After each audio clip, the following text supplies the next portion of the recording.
법인세 교재 176페이지 제13장 대손금과 대손충당금. 대손금의 의의를 보시면 대손금이란 해소할 수 없는 부실채권을 말하며 순자산의 감소의 원인이 되므로 원칙적으로 손금으로 인정합니다.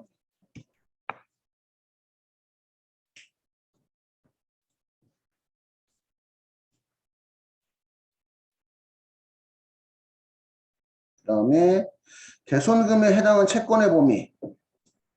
대손처리 가능 채권하고 대손처리 불능 채권 나오는데 가끔 이론 시험에 나와요. 대손처리 가능 채권은 원칙적으로 대손처리할 수 있는 채권의 범위에는 제한이 없다. 따라서 일반적인 매출채권뿐만 아니라 부가세, 매출세, 미수금도 대손처리가 가능하다 이런 얘기입니다. 대손처리 불능채권은 대손세 공제를 받은 부가세, 매출세, 미수금 얘는 이미 무슨 세 공제를 받았기 때문에 대손세 공제를 받았어요. 대손세 공제를 받았는데 법인세법에서 손금으로 또 인정하게 되면 몇 중 공제 문제가? 2중 공제 문제가 있다. 그런 얘기야.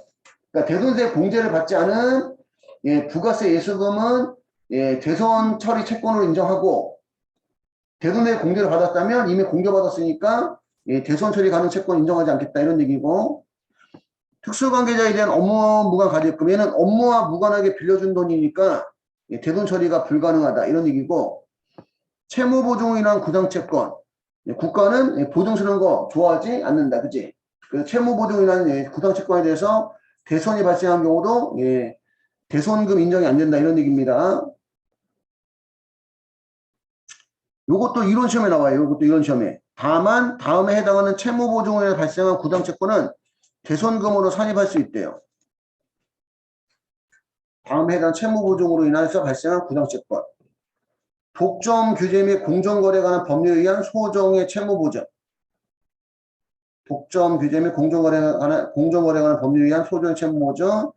일정한 금융기관이 행한 채무보증. 신용보증 사업을 영위하는 법인이 행한 채무보증.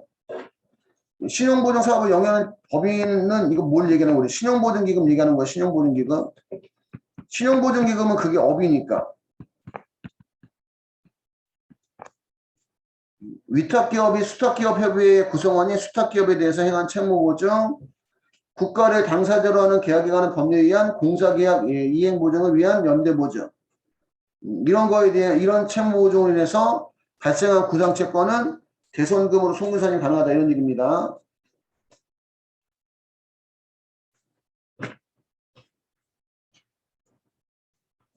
넘겨서 대손사유.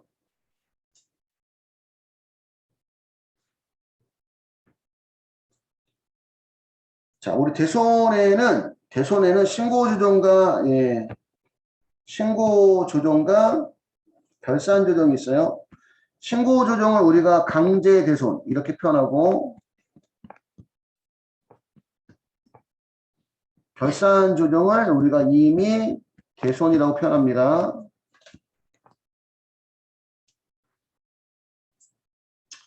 신고조정 사항에 해당한 채권은 반드시 당해사유가 발생한 날에 속하는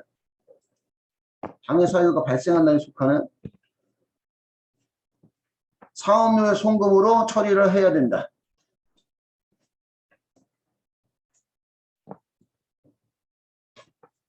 당해사유가 발생한 날에 속한 사업료 송금으로 처리를 해야 되고, 결산조정은 장부에 비용 계상해야지만 송금 인정이 되는 거다 보니까 장부상 대손금으로 처리한 날에 속하는 사업연도에 손금으로 인정하는 거예요.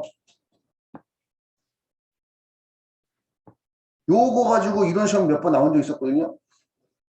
신고조정은 당해사유가 발생한 날에 속한 사업연도의 손금이고, 결산조정은 장부상 대손금으로 처리한 날에 속하는, 장부에 비용 계상한 날에 속하는 사업연도 손금 인정한다. 신고조정에 들어가서 따라서 법인이 다음의 요건에 해당한 채권을 당해사업연도 장부상 대손금을 처리해서 당해채권을 상각하지 않으면 반드시 세무조정에 의해서 송금산입 마이너스 유보를 통해서 당해 채권을 제가 없애줘야 된다 이런 뜻입니다.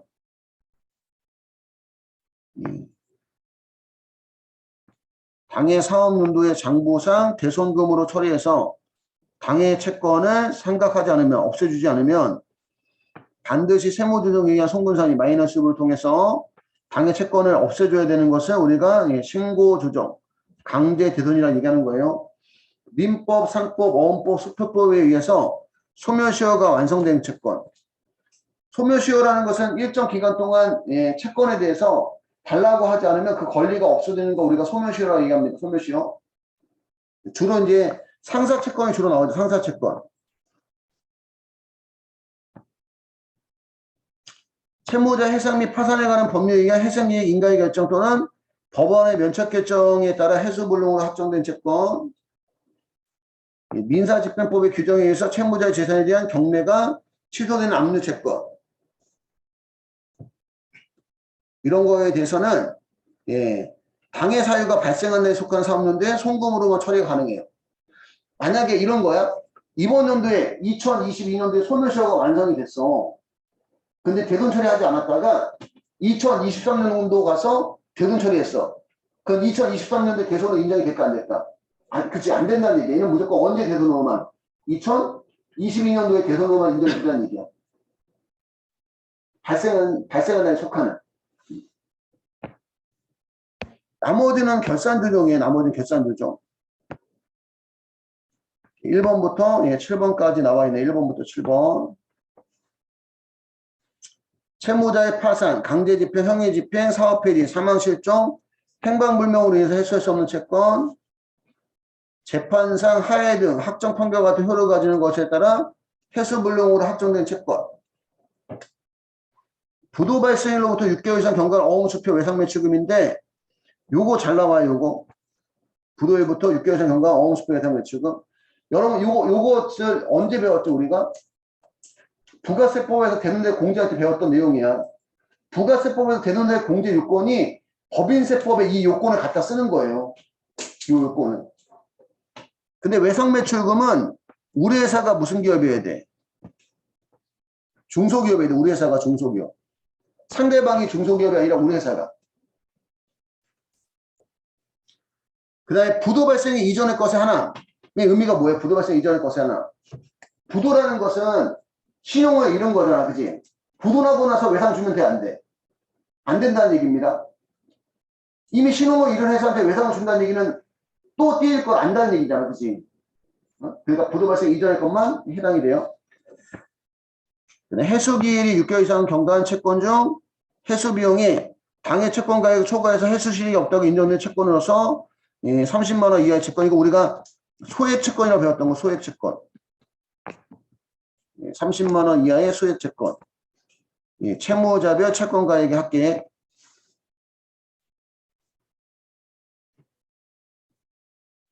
요거 이제 이동통신 요금 때문에 나온 제도래. 이동통신 요금 때문에. 이동통신 요금 그지? 대손 발생한 금액이 얼마 안 되는데 이것 때문에 우리가 쫓아다니기는 어렵다는 얘기지. 그래서 이런 경우는 해수기일로부터 6개월 이상 경과하면 대손 요건을 갖춘 거로 보겠다 이런 얘기입니다. 5번은 생긴 지 얼마 안 됐어요. 중소기업의 외상매출금으로서 해수기일로부터 2년 이상 경과. 중소기업 외상매출금으로서 해수기일로부터 2년 이상 경과 외상매출금 미수금. 그 다음에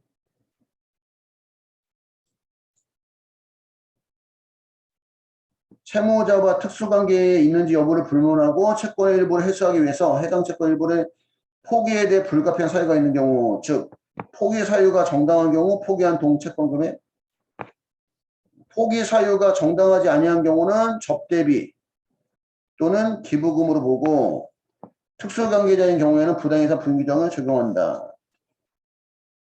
포기 사유가 정당하다는 얘기는 돈을 받을 수 없어서 못 받는 경우 얘기하는 거예요. 받을 수 있는데 안 받았을 때, 받을 수 있는데 안 받았을 때 그게 업무와 관련된 거래처일 경우는 접대비가 되는 거고 업무와 무관한 경우는 기부금이 된다 이런 뜻입니다. 그래, 물품의 수출 또는 외국에서 용역 제공으로 발생한 채권으로서 무역에 관한 법령에 따라 한국무역보건공사로부터 해소불능이 확인된 채권. 7번이 옛날에는 이게 강제 대손 사유였는데 지금은 예, 임의 대손 사유로 바뀌었어요. 결산 유형으로. 1번부터 7번까지는 대손이 발생해서 장부의 비용 계산했을 때, 그러니까 대손이 2번년도에 발생했어. 요건이. 어? 대손 요건이 2번년도에 발생해서 2022년도에.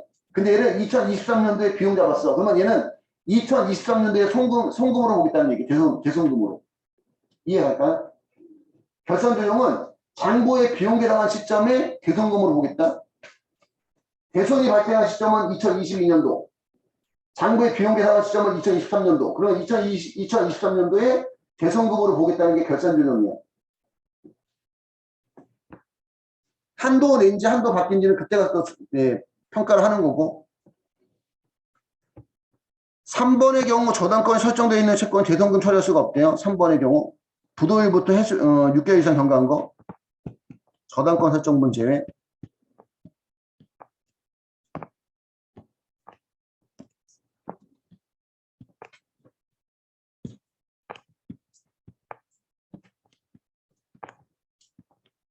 저당권 설정분 제외합니다.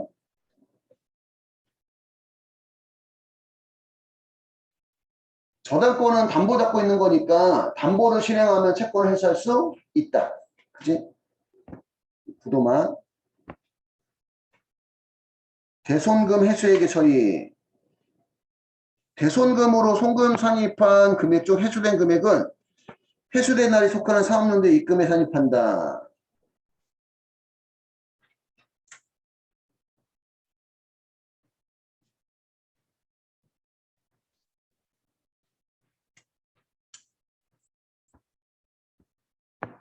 대손 해소에 대한 건데 이건 이따가 설명을 해야 될 것 같아요.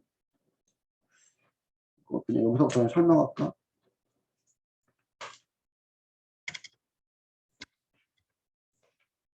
77페이지.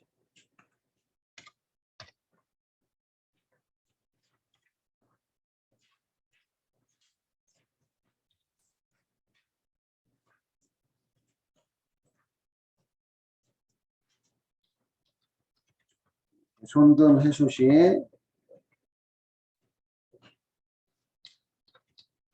대변의 대손 충당금을 증가시킨 경우에도 수익 처리한 것과 법인세법상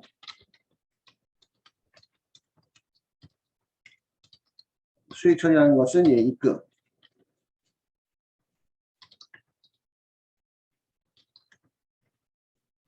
대손금 해소 시 대변의 대손 충당금을 증가시킨 경우에도 법인세법상 수익 처리한 것과 같다. 같은 것으로 본다.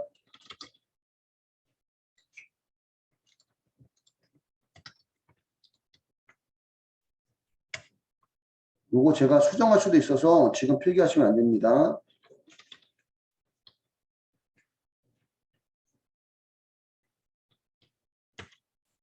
예를 들어서 전년도에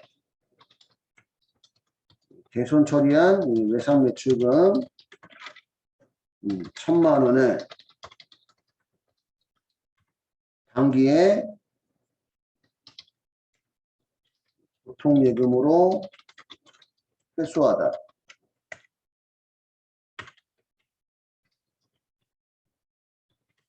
회사는 어떻게 처리할까요? 이거 보통예금으로 받았어요. 1,000만 원을. 대변에 어떻게 처리하지?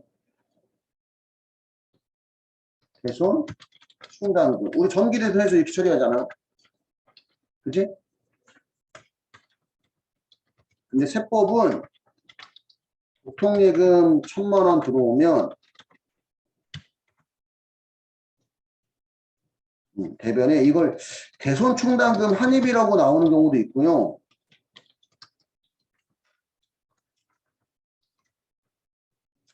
저번에 그 세무사 사무실에 있는 그 학생이 저한테 수업 듣는 학생이 질문 왔더라고요. 이제 들어간 지 몇 년 안 됐는데 이런 게 발생했나 봐. 근데 헷갈린가 봐. 근데 그 사무소에서는 이렇게 처리는 안 돼요. 삼각채권 추심이.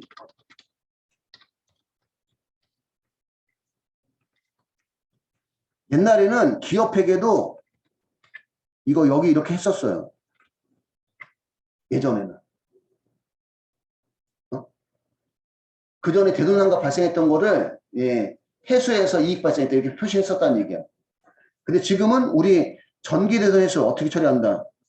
대변에 대손, 충당금 이렇게 처리하잖아. 그치? 여기까지 이해할까요? 아직 필기하시면 안 됩니다. 그러면 이렇게만 비교하면 세법상 수익 처리해야 되는데 회사는 수익 처리하지 않은 거잖아. 그치? 이해 가나요? 그러니까 세법이 볼 때는 이렇게만 보면 이제 무슨 산입이? 입금? 산입이 나오는 거지. 삼각채권, 수익 10만원, 유보 발생. 왜냐하면 대손충당금이 자산에 대한 차감적 평가 계정이다 보니까 자산의 차이가 가져옵니다. 아직 하시면 안 돼. 아직 필기하시면. 요거 좀 제가 수정할 수 있어갖고 이건 이제 대손 해수시에요. 대손 해수시.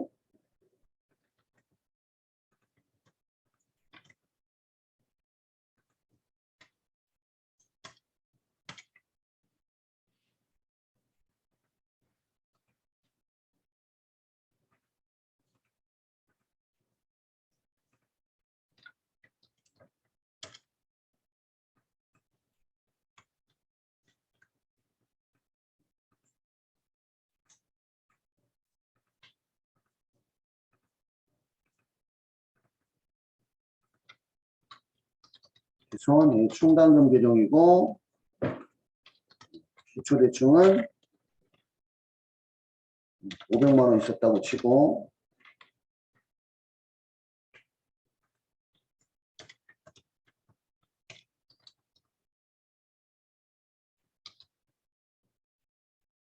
결산 시 대손 예상액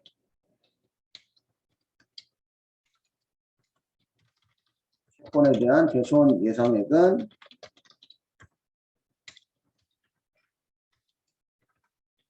2천만원이다.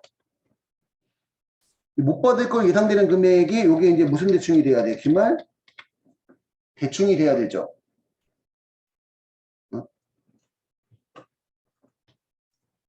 전년도에 대손 처리 예상 매출 1,000만원을 단기 보통 내용 회수하다 결산 채권에 대한 대손 예상액은 2천만원이다.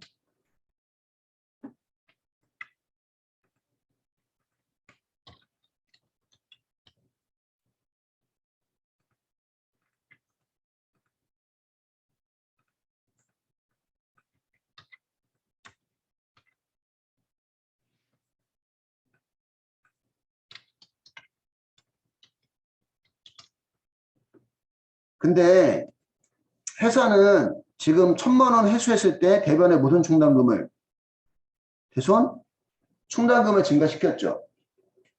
그치? 그러면 대손 회수로 인해서 회사는 여기 1,000만원이 증가가 된 거예요. 근데 세법은 상각채권 추심이익 적는 바람에 대손 회수로 인한 금액은 여기 처리한 게 없잖아. 그치? 근데 기말의 대충이 얼마가 필요하냐? 기말 대충이 2천만원 필요하니까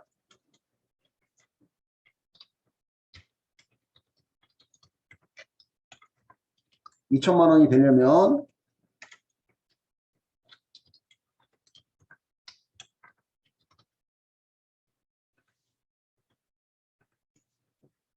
기말 대충 2천만원 만들려고 하는데 회사는 이미 얼마가 있어?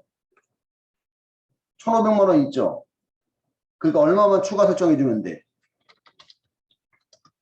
단기 추가 설정하는 금액.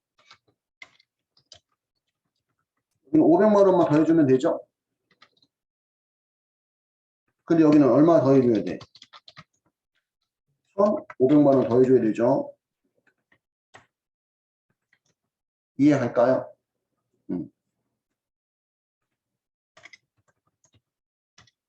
그러면 결산시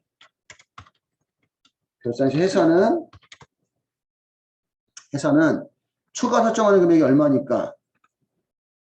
500만원이니까 차변의 대손상각비 비용 500만원이고 대변의 대손 충당금 500만 원이 되지만 세법은 전기 대손 회수했을 때 대변의 상각채권 추심이익이라고 적는 바람에 대손 충당금이 증가되지는 않았잖아요. 그지? 그러면 대손 충당금이 작은 만큼 단기에 추가 설정하는 금액은 커진다는 거지.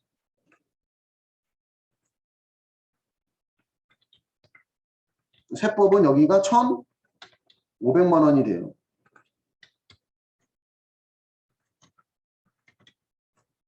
그래서 또 조정이 나온다는 얘기입니다.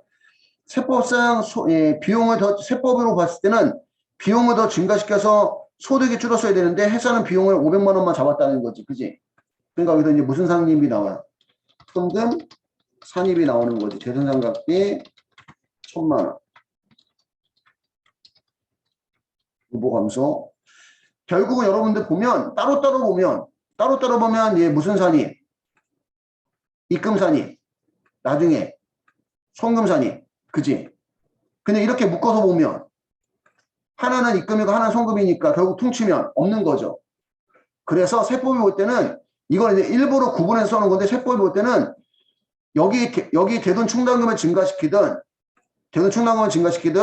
상각채권 추심이익을 처리하든 충당금을 증가시키면 상각비가 줄어들고 충당금을 증가시키지 않으면 상각비가 커지니까 결과적으로 묶어서 보면 결과는 같다는 얘기야. 하나는 입금 한번 나오고 하나는 송금 한번 나오잖아. 퉁치면 없다는 얘기야. 그래서 대손금 회수했을 때 충당금을 증가시킨 것도 세법이 봤을 때는 수익 처리한 것과 같다. 그런 뜻이라는 거야. 그냥. 그러니까 실질적으로는 조정이 없는 거야. 실질적으로는 조정이 없는 겁니다. 일부러 나눠서 이제 지금 구분해서 보여주는 것 뿐이지. 이렇게 처리하나 결론은 같다는 얘기야. 결론은. 퉁치면 없는 거잖아. 퉁치면. 그거 설명해 주려고 지금 하는 거야. 그거 설명해 주려고. 여기까지 정리 한번 해보세요. 178페이지 대손금으로 인식하는 금액. 대손 요건에 충족한 대당 채권의 전액을 대손금을 하는데 부도 발생일로부터 6개월 이상 경과한 어원 수표 및 외상 매출금의 경우에만 비만가액으로 1,000원은 남겨두래요. 비만가액으로 이따는 표시로 어원 수표는 한 배당 1,000원이고 외상 매출금은 채무자별로 1,000원이래요. 왜 그러냐면 여러분 부도는 건너가야 됐더니 건너가지 않은 거잖아. 오늘 부도 났지만 그러니까 부도부터 6개월 이상 경과했다고 치지만 실질적으로 그 다음날 또 받을 수도 있잖아. 그지? 그러니까 있다는 표시를 해달라. 그런 의미야. 있다는 표시는. 그렇게 보시면 되고 대손 충당금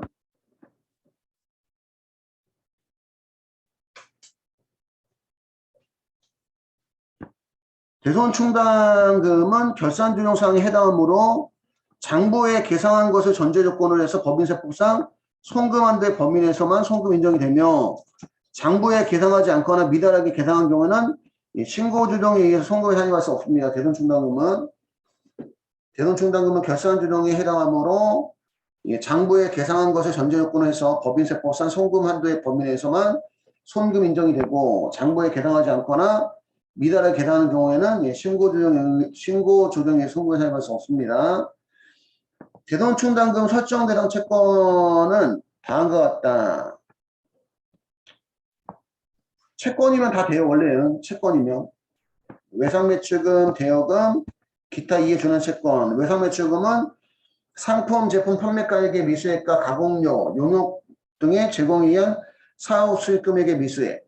대여금은 금전 소비대차 계약 등에 의해서 타인에게 대한 금액, 기타 이해 준한 채권, 어음상의 채권, 미수금, 기업회 기준에 의한 대손 충당 설정되는 채권, 진행 기준에 의해서 계산된 공사 미수금, 유형자산 매각대금 미수금. 채권이면 다 된다. 원칙은. 제외 채권이 있어요. 대여 시점에 특수관계자에 대한 업무무관 가지급금, 보증채무를 대의 변제하며 생긴 구성채권, 부당해서 부인규정 적용받는 시가초과액에 상당한 채권, 입금의 기독시기에 도래하지 아니한 미수이자, 차액거래에 해당하는 할인료 이런 것들은 대손 충당은 설정 채권을 보지 않는다. 주석을 보면 특수관계자에 대한 채권이라 할지라도 업무가 가져금 이해 채권의 경우에는 대손 충당으로 설정되는 채권이 되면 유예되고 주석 2번 다만 다음에 해당하는 채무 보존에 인해서 발생한 부당채권은 대손 충당으로 설정되는 채권을 한대요.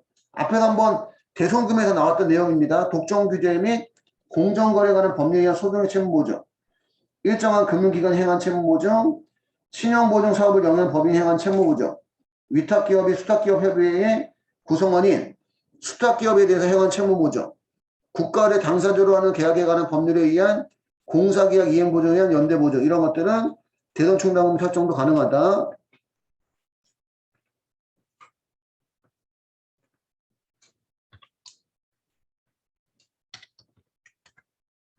그래서 대손금과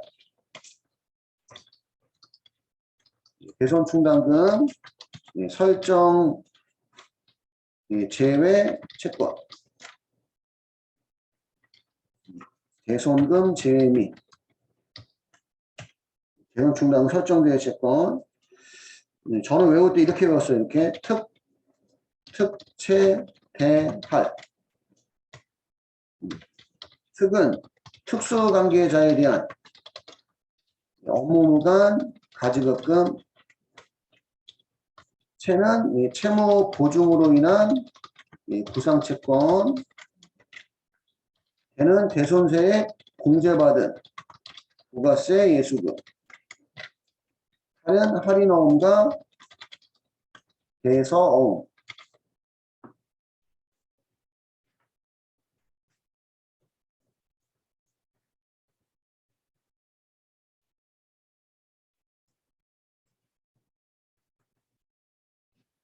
(1번) (2번) (3번은)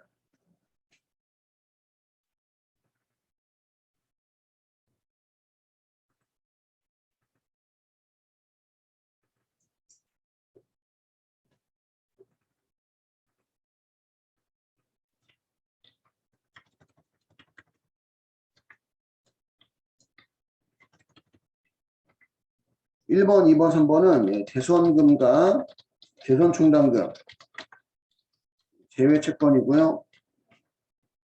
할인어음과 배서어음은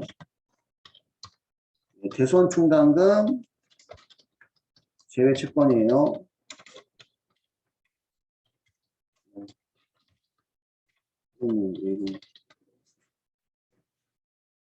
일본은 특수관계자에 대한 업무무관 가져금은 대손금도 인정이 안 되고 대손충당 설정도 안 되고 채무보증이나 부당채권도 대손 발생했을 때 대손금 인정도 안 되고 충당 설정도 안 되고 대손세 공제받은 부가세 예수금도 대손 발생했을 때 대손금 인정도 안 되고 충당 설정도 안 되고 할인어음과 배서어음은 다른 사람 어음이잖아. 배서어음은 내가 상품을 구입하고 내가 받은 어음을 양도한 게 배서양도고 할인어음은 내가 가지고 있던 어음을 어음에 만기 전에 돈이 필요하니까 그지 할인한 거잖아. 할인한 거 그지. 그래서 할인어음과 배서어음은 내 어음이 아니기 때문에 충당 설정이 안 되는 거예요. 이렇게 적어두시면 될 것 같아요.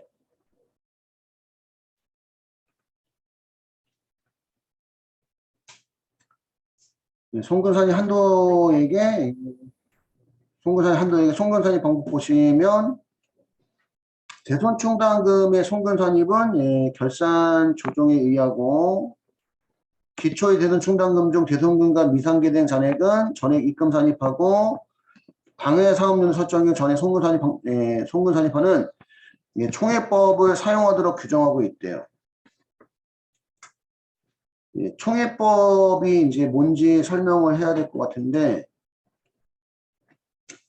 공식은 어렵지는 않고요. 지금 앞에 여기는 안 나왔네요.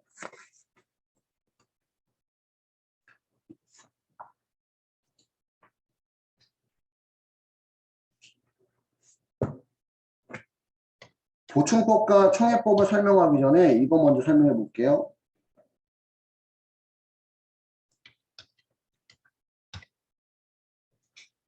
대손 발생 시 대손 충당금과 상계 처리하는 경우에도 세법상 세법상 대손상각비 손금 처리한 것으로 본다. 결과적으로는 대손충당금 처리해도 세무조정은 나오지 않는다는 얘기를 하는 거거든요, 이게. 얘를 여기서 좀 갖다가 좀 일부 쓸게요. 아직 필기하면 안 돼요, 여기도. 매번 하는 거지만, 저도 처음에 얘를 어떻게 들었는지 기억이 안 나요, 맨날. 시간이 흘러도. 매번 똑같은 얘가 아니에요. 조금씩, 뭐 금액이 좀 바뀌는 거죠, 따지거든요.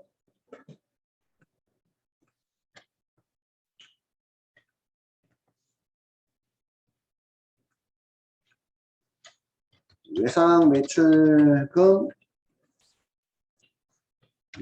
300만 원이 대손이 발생해서 대손 충당금과 상계 처리하다.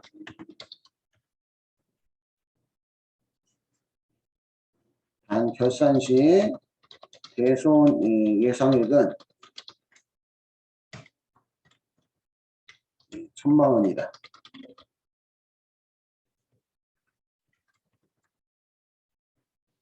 요 못 받을 거 예상되는 금액이 이제 기말 대충이 돼야 되는 겁니다.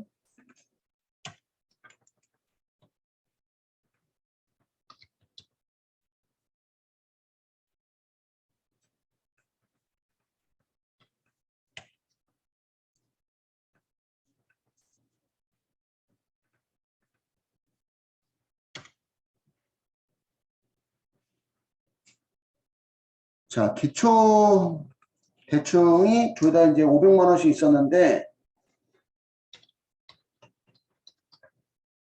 대손 시 회사는 외상 매출금 300만 원 못 받게 돼서 차변에 대손 충당금하고 상계 처리했어요.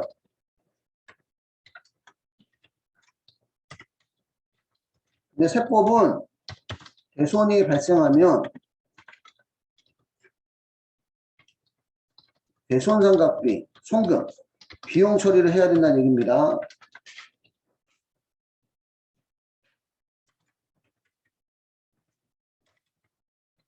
여기까지만 보면 회사는 비용 잡지 않았는데 세법은 비용 잡아줘야 되니까 무슨 산입이 나와? 송금? 산입이 나오겠죠. 300만 원 유보 발생. 그러면 회사는 대손 발생으로 300만 원만큼 충당금이 없어지고 세법은 지금 대손 발생했을 때 전부 다 상각비 처리했으니까 여기는 아무런 영향이 없는 거지. 근데 이제 기말 대충이 얼마다 보니까 1,000만 원이다 보니까 회사는 500만 원에서 300만 원 쓰고 200만 원 남았어요. 그래서 단기에 800만 원만 추가 설정해 주면 돼. 그치? 근데 세법은 500만 원 중에 하나도 안 썼잖아. 그치? 그러면 결산 때 기말 대충이 1,000만 원이라면 회사는 단기에 설정해 주는 금액이, 아니 세법은 단기에 설정해 주는 금액이 1,000만 원이 되는 거예요. 회사는 500에서 300만 원 썼으니까 200만 원 남았고 기말에 1,000만 원이 필요하니까 추가로 800만 원 해주면 되고 세법은 500만 원에서 하나도 안 썼으니까 여기 1,000만 원이 아니구나. 500만 원이구나. 500만 원. 500만 원을 추가로 해주면 되겠죠. 됐을까요?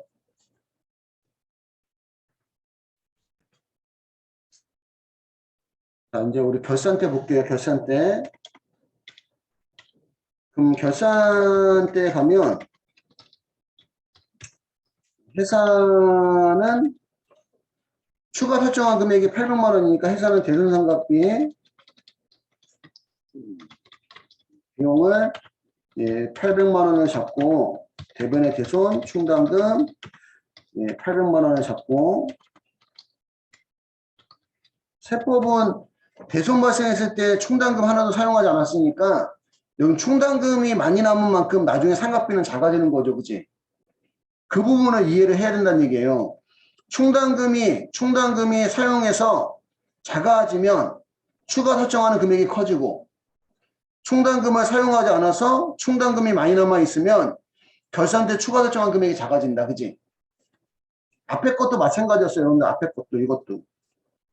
충당금이 많이 남아 있냐 조금 남아 있냐에 따라서 결산 때 상각비가 달라진다는 거. 그거를 이해를 해야 된다는 게 지금 그거를. 이해할까요? 그럼 세법은 상각비를 500만 원만 잡으니까 그러면 조정이 나온다. 조정이. 예, 세법보다 회사가 상각비 더 많이 잡았기 때문에 예, 송금 불산이 배손상각비 300만 원 유보 감소가 나온다는 얘기죠. 그래서 예, 대손이 발생했을 때는 송금산이 나왔다가 결산 때 송금불산임이 나오니까 이렇게 묶어서 보면은 조정이 필요 없는 거지. 묶어서 보면. 이해갈까요? 그래서 무슨 얘기냐면 회사가 대손 충당금하고 상계 처리하는 경우도 세법은 이렇게 본다는 거예요. 이렇게. 그래서 실질적으로는 조정이 안 나와요. 이렇게 충당금 처리해도 세법은 얘를 상각비 처리한 것과 같게 보겠다는 얘기야. 실질적으로는. 그래서 원래는 조정이 나오지는 않는데 왜 그런지를 이제 이렇게 묶어서 지금 보여주려고 지금 쓴 것 뿐인 거야, 그냥.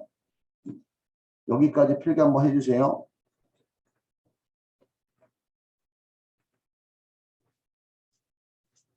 자, 그 다음에 보충법과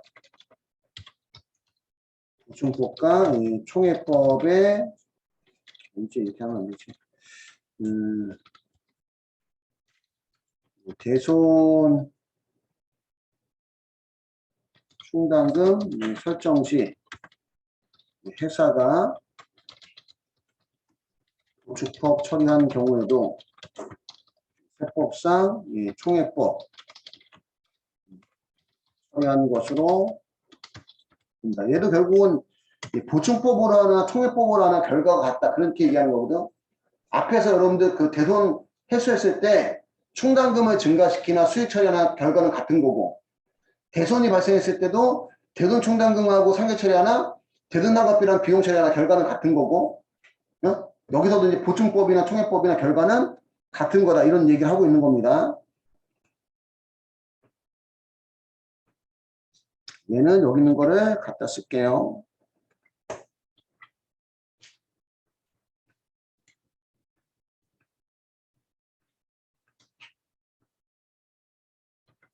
여기 보세요. 자, 외상매출금 300만 원이 대소 발생해서 대손 충당금 상계 처리했고, 결산 때 대손 예상액은 1000만 원이고, 기초대출은 500만 원이 있었어요. 500만 원이. 근데 봐봐. 회사는 보충법이래. 보충법. 세법은 총회법이래요. 원래가. 그럼 기초대출 500만 원에서 300만 원 사용하고 나면 얼마가 남지? 200만 원 남죠. 근데 그 200만 원에 대해서 충당금에 대한 환입을 해요, 안 해요?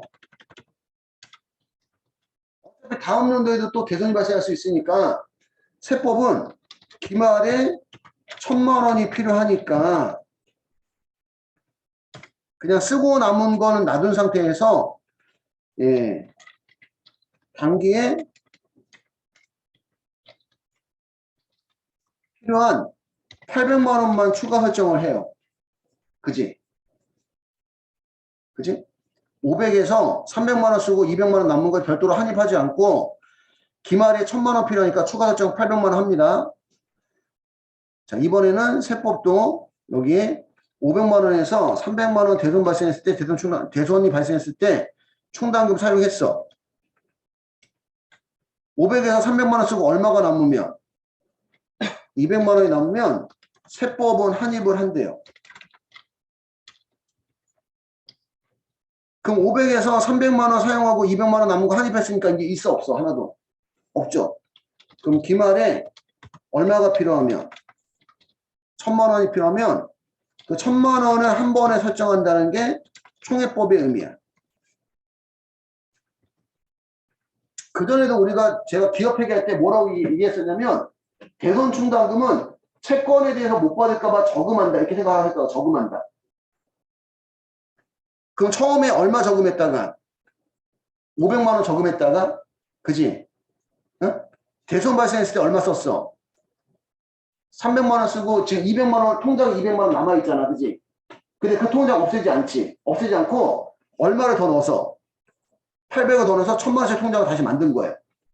기존 계속 쓰는 게 보증법. 총회법은 전년도에 500만 원 저금하고 이번 연도 대손 발생해서 300만 원 쓰고 200만 원 남으면 찾아와서 없애. 아예 통장을 없애고 못 받을 거 예상되는 금액 얼마에 대해서 1000만 원에 대해서 1000만 원짜리 통장을 다시 새로 만드는 게 총회법의 의미야.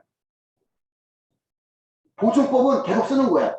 남아있는 거에다가 추가로 더 넣어서 채우는 방법. 총회법은 무조건 쓰고 남은 거 찾아온 다음에 필요한 만큼 새 통장 만드는 방법.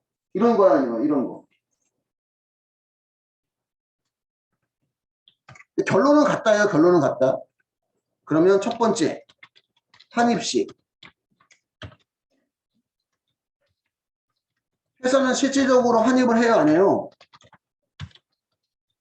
안 하죠.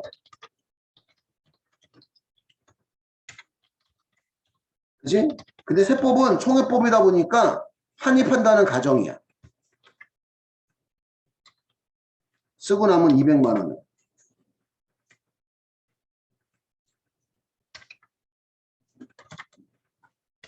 그러면 조동이 나오는 거지.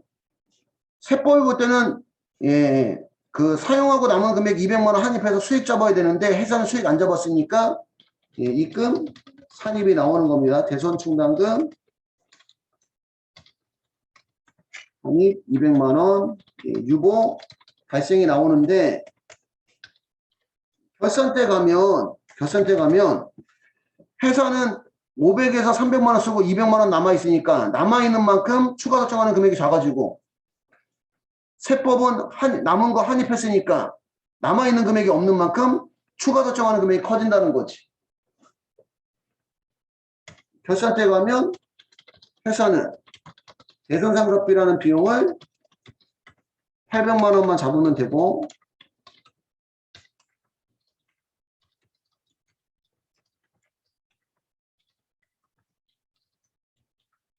근데 세법은 추가 설정한 금액이 1000만 원이니까 상각비를 1000만 원을 잡아야 된다는 얘기죠.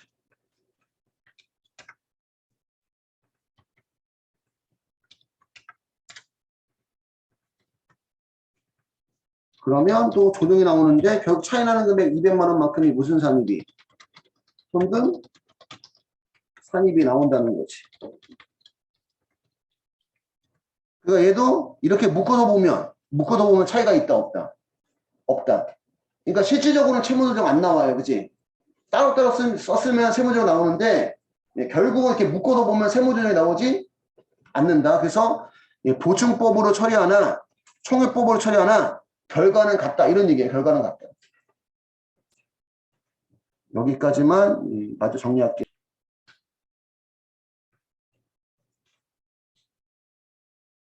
더 알아두기는 이제 그런 말이 써 있는 거고 결국은 송금한도액 179페이지 가면 송금한도액 나오는데 세법의 송금한도액은 대손총당금 설정되던 채권자에게 설정률이고 설정률은 이제 우리는 이제 일반 법인이니까 1% 기본률 1%고 대손 실적률 중 큰 금액을 한도로 합니다. 대손 실적률은 당기 세법상 대손금을 직전 사업연도 종료 현재 세법상 채권 잔액으로 나눠서 구하고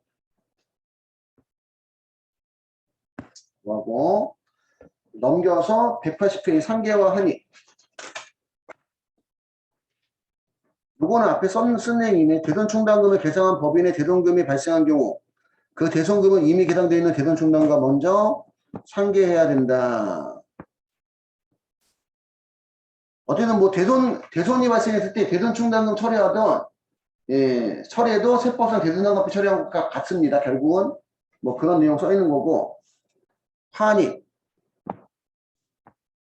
당해연도에 송금사입한 대손충당금 중 대손금과 상계한 후에 대손충당금 잔액은 다음 연도 소득금의 계산상 입금에 산입한다. 이게 지금 이게 이제 그 총회법에 의한 한입 얘기하는 거예요. 총회법상 한입.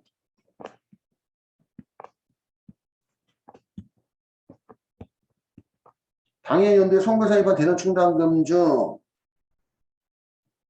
대손금과 상계한 후에 대손충당금 잔액은 다음 연도의 소득금의 계산상 입금에 산입한다. 한입 삼는다. 이런 얘기입니다. 총회법이란 얘기고 뭐 결국은 큰 의미는 없는 얘기고. 예.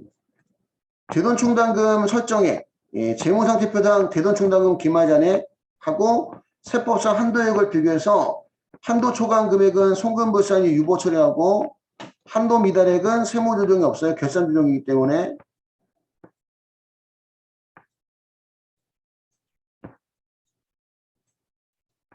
예. 그 다음에 충당금 세무 조정할 때 여기 설정액을 재무상태표상 대손충당금 기마잔액 대손충당금 기마잔액으로 하는 이유가 총회법 때문에 그래. 총회법 때문에. 총회법 때문에 그렇다.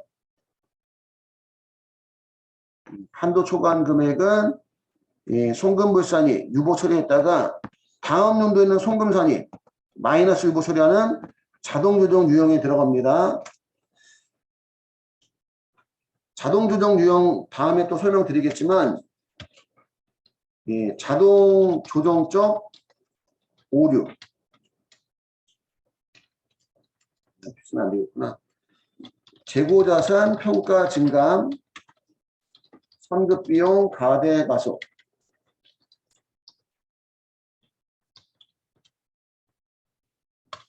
그 다음에 대손충당금 한도 초과 재고자산 평가 증감 선급비용 가대가속 대손충당 한도 초과 단기 미수이자 미수이자는 자동 조정적 오류로 다음 연도에 반대의 세무조정으로 제거하시면 됩니다. 반대 세무조정으로 제거한다. 요거는 나중에 또 추가적인 설명해 드릴게요. 여기까지 해서 대손금과 대손충당금은 끝났고